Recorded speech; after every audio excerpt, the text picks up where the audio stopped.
자, 안녕하세요. 반갑습니다. 주식경열의 그대에게 이정열입니다. 자, 오늘 대한전선 최근에 주가가 좀 떨어지고 있는 상태죠. 대한전선의 최대 주주가 호반 산업입니다. 자, 호반 산업에 최근에 어떤 리스크들, 이 우발 부채 리스크에 대한 관련된 소식들이 좀 나와가지고 지금 LS의 든든한 뒷배가 되어줄 것이라는 기대감으로 최근에 주가가 좀 올라가기도 했었는데 여기에 따라서 이 LS라의 분쟁을 이어갈 수 있을까? 이런 우려감들이 주가가 좀 반영되고 있는 상태인 것 같아요. 그래서 여기에 따른 내용들 오늘 분석을 좀 해드리도록 하고 향후에 주가가 어디서 좀 마무리가 될지 하락이 어디서 좀 멈춰줄지 그리고 그렇다고 이 모멘텀이 사라진 건 아니라서 앞으로 이 모멘텀들이 어떻게 적용이 될지 다양한 내용들 설명을 드릴 예정입니다. 자, 시청하시기 전에 구독과 좋아요 해주셔야겠죠. 오늘 특히 중요한 내용이 있습니다. 앞으로 이 100조 가량의 시장에 대한전선이 활약할 수도 있기 때문에 100조 시장을 겨냥한 대한전선의 주가가 어떻게 될지도 주목하시면서 오늘 영상 봐주시면 좋겠습니다. 자, 우선 빠르게 내용들 설명드릴게요. 자, 해당 기사가 나왔습니다. 호반 2세 경영 위기, 분양률이 저조하다, 자금 부담이 가중되고 있다. 이 우발 부채 리스크가 상존하고 있는데 호반건설이 지금 대한전선의 최대 주주이기 때문에 호반건설이 무너지게 되면 대한전선의 자금줄과 든든한 뒷배가 무너진 그런 현상들을 좀 우려하고 있는 거가 되겠죠. 어떤 내용이냐면 금융위기 이후에 빠르게 성장한 호반건설이 2023년도 시공능력 10위에 오르면서 가장 주목받는 건설회사로 부상했다. 2세 지분 승계가 이뤄졌고 활발한 인수합병을 지속해서 자산 16조 원에 그룹이 됐다. 각종 사법 리스크에 대응하며 성장이 휘청거리고 있다. 하반기에 이어진 고금리 여파, 자체 분양 사업 의존도가 높은 호반건설의 프로젝트 파이낸싱, 우발부채 부담이 가중됐다. 우리나라 건설 시장의 자금 조달 구조가 조금 다른 나라랑은 다르죠. 공사를 하기 전에 프로젝트 파이낸싱이라고 공사 비용을 일부 대출을 받습니다. 이 프로젝트에 대한 파이낸싱을 진행을 하는 건데 그 프로젝트 파이낸싱이라는 자체가 금리가 조금은 높아요. 금리가 높은 수준인데 이 금리 자체가 계속 높아지니까 고금리 때문에 자금 조달이 좀 어렵게 되는 것들이죠. 자, 근데 여기서뿐만 아니라 프로젝트 파이낸싱을 받았다라고 하더라도 분양을 할 때 우리가 아파트 분양을 할 때 대출을 끼고 부동산을 매입을 하는데 우리 입장에서도 금리가 고금리이기 때문에 선뜻 매수를 하기에 높은 이자를 감당하기에 분양 자체가 쉽지는 않겠죠. 그렇기 때문에 분양이 살짝 주춤하게 되다 보니까 자금이 좀 안 돌게 되는 그런 현상들이 부동산 시장에서 이루어지고 있는 겁니다. 그래서 이 부동산 시장을 살리려고 정부에서 노력을 하고는 있지만 고금리 상태고 뭐 달러가 지금 1,500원에 육박하고 있는 상태인데 뭐 이거는 뭐 당분간은 이 프로젝트 파이낸싱 자체가 부동산은 좀 어려울 것 같다. 당분간 좀 어려울 것 같다. 이렇게 보는 게 맞을 것 같아요. 자, 안타깝게도 호반 건설은 건설사잖아요. 해외 건설이 좀 진행이 되면은 좀 괜찮겠지만 주로 이제 2010년도부터 공공택지입자를 통해서 주택 사업 매출 일으키고 있었던 외형을 확장해 왔기 때문에 이 신용평가에 따르면은 2024년도 9월 기준으로 봤을 때 호반건설의 지급 보증 그리고 자금 보충 의무를 분담한 PF 파이낸싱 규모는 9,394억 원에 이른다고 합니다. 지금 3,850억 원 규모는 연대 보증이 설정된 상태라고 하죠. 4,800억 원 사업도 자금 보충 의무가 부여돼 가지고 계속 부담이 커질 가능성이 있다. 그러면 지금 이 자금이 아니라 대한전선에 LS하고 분쟁 중인 이 공장 건설, 공장 설계 여기에 따른 소송이 진행되고 있잖아요. 여기서 대한전선을 좀 지원을 해줘야 되는 호반건설이 이 자금줄이 좀 막히게 되면 실탄이 떨어지게 되는 거죠. 실탄이 떨어지게 된 상태에서 전쟁을 치러야 되는 그런 상태라는 거죠. 이 LS의 지분을 3%를 매입했다고 했는데 추가 매입에 단행하기에는 조금 어렵지 않겠느냐. 한계가 드러나고 있다. 고금리 브릿지론 단계에서도 시행 주체 간의 협의가 결렬이 된 점도 리스크 요인으로 지목이 되고 있다. 지금 이 사업장에 위험 노출이 된 거는 2조 7천억 원 수준이라고 합니다. 지연이나 중단 발생이 되면 공사를 보증하는 계약인데 이 보증 금액도 2조 7천억 원 가량. 자, 물론 이제 부채 비율이 55% 정도 수준이기 때문에 이 다른 건설업계들 보면은 거의 뭐 300% 육박하는 상태거든요. 근데 55% 비율이라는 거는 매우 낮은 수치이긴 해요. 보유 자산을 통한 자금 상환 대응이 예상되므로 단기 유동성 위험은 낮은 수준이다. 하지만 경기가 침체되면서 분양률이 좀 하락을 하고 공사비가 좀 상승한다. 이런 것들은 조금 리스크가 되고 있다. 자, 그러면 이 비용을 가지고 대한전선의 호반 산업이 대한전선에 자금을 쓸 게 아니라 LS 지분 매입에 쓸 게 아니라 호반 건설을 지금 살려야 되는 실탄을 돌려야 되는 상황이 발생이 될 수 있기 때문에 이런 소식들이 나와주면서 주가가 지금은 조정 흐름들을 보여주고 있다고 보는 게 합리적이겠죠. 자, 공정위하고도 호반 산업하고 조금 마찰이 좀 있거든요. 갈등이 좀 있는데 호반그룹이 경쟁 업체와도 대형 소송 리스크를 남겨두고 있다. 자, 대한전선이 LS전선의 해저 케이블 공장 설계 기술을 탈취했다는 의혹을 받고 있죠. 이 버스터트에 대한 거는 뭐 2심에서 패소하기도 했었는데 이 해저 케이블 기술 유출 의혹으로 부정 경쟁 방지, 영업 비밀 보호 위반을 했다. 이 연구개발비를 고려하면 1조 원대 소송도 예상이 된다. 관련 내용은 이거죠. 2024년도 6월 기사인데 여기 해저 케이블 공장에 짓는 게 유출이 됐다. LS전선의 해저 케이블 기술을 유출한 혐의를 건축 설계업체 관계자 등을 입건해 조사하고 있다. 이 과거 LS전선의 고전압 해저 케이블 공장을 시공하는 과정에서 기술에 대한 정보를 얻어서 최근 해저 케이블 공장을 건설한 대한전선에 빼돌렸다는 의혹에 수사 중이다. 이 해저 케이블 공장 설계는 특수 설비의 하중, 배치, 수량 이런 것들을 포함하기 때문에 이 경쟁사의 공장을 설계하게 되면 기술 유출 위험이 있다. 이 대한전선 공장이거든요. 이 공장을 설계를 할 때 LS가 그동안 쌓아 올린 노하우를 LS 공장을 설계한 공장 직원이 대한전선에도 그대로 적용을 시켜줬다. 뭐 그런 의혹인 거죠. 공정경쟁 입찰 방식을 통해서 다수의 건축 설계 업체 중에 해당 업체를 선정을 한 거고 당사의 해저 케이블 1공장에 설치한 수직 연합기, 턴테이블, 갱웨이 이 해저 케이블 생산 설비는 국내외 전문 업체를 통해서 제작하고 설치했다. 해저 1공장 레이아웃은 해저 케이블 생산하며 쌓아올 기술적 노하우를 접목해서 자체 설계해서 배치를 했다.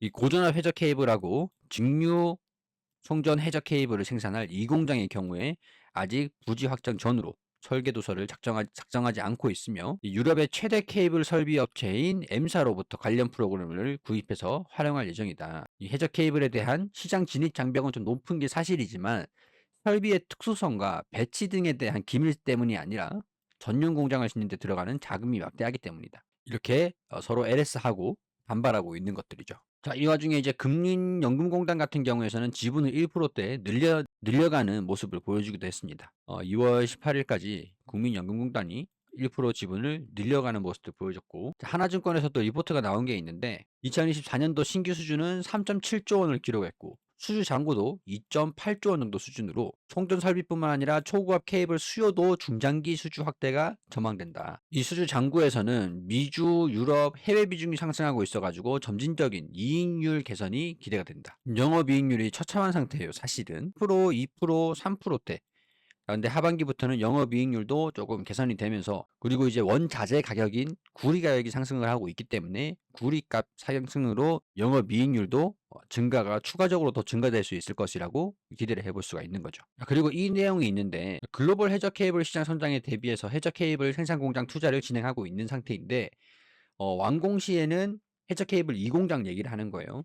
완공 시에는 생산 능력이 기존 대비 5배 이상 확장될 것이다. 국내 해상풍력 특별법이 통과가 되면서 설비 투자 활성화가 될 여지가 있고 지금 이 해상풍력 시장에서 물이 들어오는 시기이기도 합니다. 왜냐하면 이 내용이 오늘 진짜 핵심 내용이거든요. 100조 원 규모로 형성될 국내의 해상풍력 발전기 시장을 적극적으로 공략한다. 대한전선이 해상풍력 발전기를 공급하게 되면은 해상이잖아요. 우리가 이렇게 육지가 있고 여기 이렇게 바다가 이렇게 있으면 육지 공장에서 전선을 설치를 해가지고 생산을 해서 바로 이렇게 감아버리죠. 감아버리고 감은 거를 풀면서 배에 이렇게 선적을 합니다. 배에다가. 자, 그러면 이 배는 해상을 이렇게 지나다니면서 풀면서 이렇게 바다를 이렇게 쭉 앞으로 나아가면서 풀면서 설치를 하면서 지나가거든요. 이 바다에서 육지까지 바다에서 해상 풍력기가 윈드 터빈이 이렇게 있다고 칠게요. 바다 위에서. 자, 그러면은 여기서 생산한 전력을 케이블에 연결을 해서 내륙까지 이렇게 이어야 되잖아요. 그러면은 풍력만 설치를 하면 되는 게 아니라 전력 생산한 거를 여기 변준소까지 이어야 되기 때문에 이 해저 케이블 초전력 직류 송전선 그런 것들이 필요한 거거든요. 자, 여기 이 내용 보시면 국내에서만 100조 원 규모로 시장이 형성이 될 거다. 2030년도까지 14.3기가와트 규모의 해상 풍력을 설치를 합니다. 자, 근데 지금 우리가 육상도 다 합치더라도 2기가와트에 못 미치는 실정이거든요.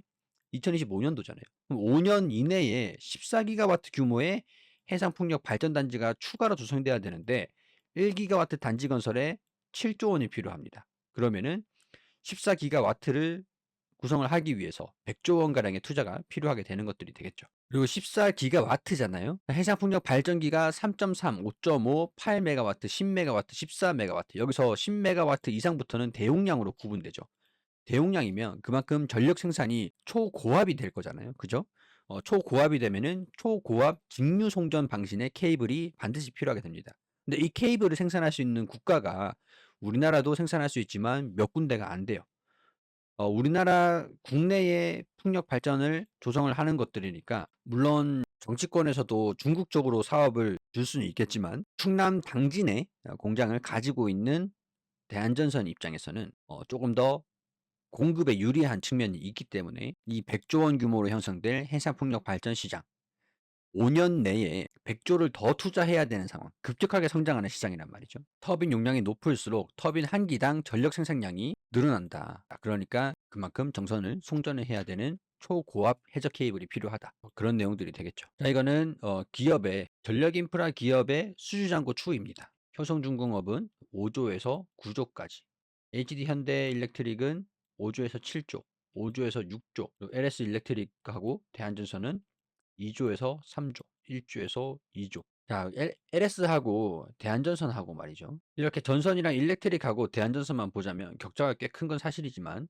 LS 일렉트릭하고 대한전선하고 격차가 축소될 거라고 보고 있기 때문에 이렇게 수주 잔고가 올라가면서 대한전선도 같이 이렇게 올라갈 것으로 보기 때문에 이 격차가 축소될 수 있다고 보는 거죠. 다른 기업들은 이제 변압기를 생산하고 있는 기업들이고 해저 케이블 분야에서 LS 전선이 강점을 가지고 있는 것도 맞죠. 장거리 송전용 해저 케이블 생산 능력을 갖춘 세계 6개 기업 중에서 하나다. 대한전선은 글로벌 초고압 케이블 시장에서 이제 입지를 넓혀갈 기업이기도 하고 대한전선은 해저 케이블 생산 역량을 키우기 위해서 9,900억 원 규모의 투자를 진행하고 있다. 근데 이 투자가 호반 건설에 자금줄이 좀 막히게 될 수 있을 거라는 우려감들이 반영이 되면서 주가가 좀 떨어지고 있는 거라고 보시면 될 것 같습니다. 저희 검색식 무료로 나눠드리고 있으니까 받아가시라고 간단하게 설명 한번 드리겠습니다. 검색식을 사용 안 해보신 분들도 계실 거기 때문에 제가 어떻게 설정을 하는지 하나하나 다 이제 영상으로 촬영을 해서 영상도 같이 드리기 때문에 무료로 드리고 있거든요. 이걸 이제 받아가시기만 하면 되는데 제가 어제 무료 검색식 다 발송을 드렸었거든요. 순차적으로 보내주시는 분들, 메일 주시는 분들, 메일을 알려주시는 분들 순차적으로 제가 발송을 이렇게 드리고 있습니다. 비용 받지 않고 무료로 제가 다 드리고 있는 것들이기 때문에 지금 이벤트를 하고 있을 때 다 받아가시면 좋을 것 같아요. 이 영상이 좀 대용량이라서 제가 메일로 드릴 수밖에 없습니다. 그래서 메일을 알려주셔야 되는데 어떤 검색식이냐면 여기 보시면 12월 4일에 써니전자랑 코나아이가 3개월 내에 70%, 60%가 상승했다고 나와 있죠. 12월 4일이죠. 12월 4일 이게 조건이 실적, 그러니까 영업이익률, 잘 나오는 종목들 중에서 수급 보이시죠? 수급이 이런 식으로 외국인 또는 기관에서 순매수를 연속적으로 보여주고 있고 이익률도 잘 나오는 종목들 중에서 지금 여기 이런 식으로 바닥권에 움직이다가 갑자기 돌파하는 이날이 12월 4일이거든요. 그런 종목들을 나한테 알려줘라고 하면은 이런 식으로 고가가 18,820원이었는데 주가가 33,800원까지 올라가면서 70%가 단기적으로 급등을 한 겁니다. 코나이 매출이 상당히 안정적이었죠. 그리고 써니전자도 마찬가지로 매출 규모, 뭐 금액 그런 것들 떠나서 영업이익률로 보기 때문에 영업이익률이 20%대 나와 있죠. 그리고 기간이 연속적으로 계속 순매수를 하고 있었던 그런 상황에서 12월 4일이죠. 그리고 여기 이런 식으로 급등하는 신호가 나와줄 때 그때 나한테 알려줘라고 하면은 검색식에서 나오는 겁니다. 이날 12월 4일이었죠. 이날 12월 4일. 자, 고가가 1,920원에서 3,235원까지 70%가량이 상승을 했죠. 그리고 12월 6일에 파미셀도 나와줬는데 파미셀도 같은 조건이었습니다. 12월 6일 이날인 거죠. 실적이 잘 나오고 있고 영업이익률이 잘 나오고 있는 상태인데 여기에서 수급도 양호한 상태. 그 이후에 갑자기 수급이 폭발적으로 증가됐었죠. 이런 식으로 폭발적으로 수급이 증가됐었죠. 이렇게 바닥에서 급등하는 모습들을 보여줄 때 이 타이밍일 때 나한테 알려줘라고 한 다음에 140% 가까이 상승을 한 겁니다. 자, 우리가 매일 모든 종목들의 수급, 재무, 그리고 차트 이렇게 다 분석할 수 있는 시간이 있다면 검색식이 필요는 없겠지만 우리가 그런 시간이 없기 때문에 그 시간을 아끼기 위해서 이런 검색식을 활용하는 것들이거든요. 이 검색식을 나눠드리고 있으니까 간단하게 신청만 하시면 영상으로 이렇게 따라 하시기만 하면 됩니다. 영상을 보내드릴 테니까 우리 영상 하단에 더보기 클릭하시면 메일이 있어요. 메일 클릭하셔서 보시면 되겠습니다. 메일 알려주시면 제가 이렇게 영상하고 PDF로 서식이랑 다 이제 따라 하실 수만 있게끔 다 보내드리고 있으니까요. 신청해 주시면 되시고, 그리고 본데스트 투자자문에서는 리포트를 계속 꾸준하게 보내드리고, 그리고 이렇게 카톡방 운영하면서 종목들도 추천을 드리고 있습니다. 이런 식으로 계속 종목들 추천주도 나가면서 시황 설명도 해주시고, 추천주들의 그런 흐름들이 괜찮죠. 오셔가지고 이게 카톡방으로 종목들 나눠드리고 있으니까 추천한 종목이 맞는지 아닌지 무료로 진행하고 있으니까 오셔서 그냥 구경만 하시면 되죠. 도움 되실 거기 때문에, 우리 제도권 금융 자문사기 때문에 보네스트 투자 자문 협업하고 있으니 참고해 주시고, 이 카톡방만 원하시면은 카톡이라고 보내주시면 되고, 우리 검색식도 같이 원하신다면 이메일 보내주시면 되겠습니다. 이런 소식들 때문이었을까요? 이게 3월 30일부터 공매도량이 대폭 증가되기 시작했습니다. 그럼 아무래도 공매도가 재개됐었던 그 시기부터 공매도량이 엄청나게 증가되면서 외국인들도 좀 매도하는 모습들을 보여주고 있는 상태. 기관에서도 좀 관망하고 있는 것 같거든요. 기타 금융에서는 자금이 계속 들어와 주고 있는 거 보니까 이게 혹시라도 LS 쪽에서 어 그렇지는 않겠지만 그럴 수 있죠. 뭐 호반이 LS의 지분을 매입했으니까 LS 계열사가 LG그룹과의 가족들이잖아요. LG그룹하고 가족이잖아요.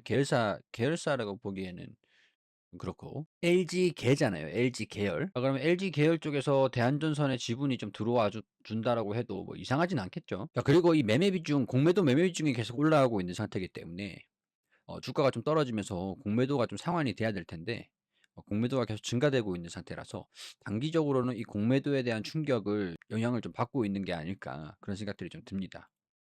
일단은 어디서 주가가 좀 멈춰주느냐, 공매도가 상환되는 그 시점이 어디냐, 이걸 좀 봐야 될 것 같은데, 지지구간들이 여기서 좀 이탈하지 않기를 바라야 되는 상황이지만, 만약에 이탈하게 된다고 한다면 이 지지구간을 봤을 때 이 만원대 부근이 아닐까. 주당 순자산의 전망치도 이 만원대 부근이기도 하기 때문에 여기가 완전히 바닥인지 체크를 하실 필요는 있을 것 같아요.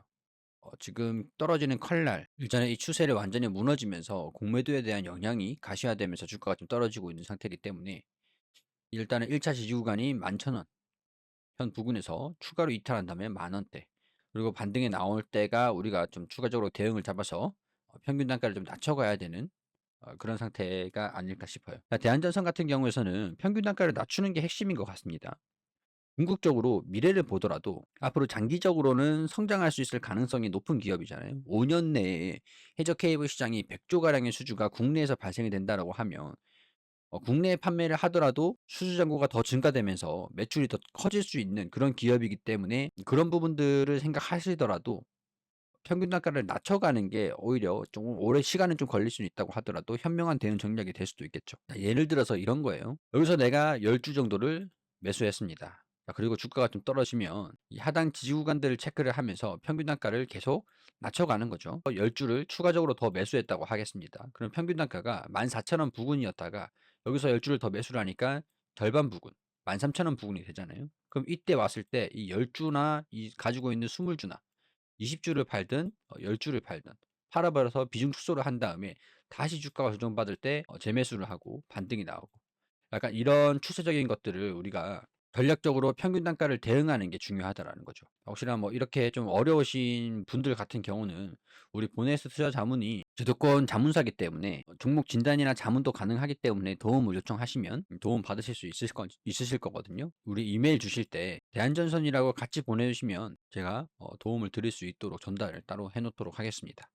도움 필요하신 분들은 대한전선이라고 보내주시면 되세요. 자, 그렇기 때문에 오늘 결론은 긍정적인 전망들을 가지고는 있습니다만은 호반건설에 대한 우발 채무, 리스크, 이런 것들하고 공매도에 대한 우려감 때문에 조정 흐름들을 보여주고 있으니, 이런 조정들이 좀 마무리가 될 때까지는 조금 관망하면서 지켜보시고 대응을 잡아가시고, 대응 잡아가는 전략들이 도움 필요하시면 연락 주시고, 구독 눌러주셨는지 확인해 주시고, 좋아요도 잊지 마시고, 저는 다음 영상에서 또 인사드리고 하겠습니다. 자, 바닥권에서 지지 구간들을 보여주면서 반등이 나올 때 거래량들도 체크를 하면서 조금이라도 낮게 평균 단가를 낮춰가는 그런 전략으로 보시자는 그런 개인적인 투자 의견들 말씀을 드리면서 마무리하도록 할게요.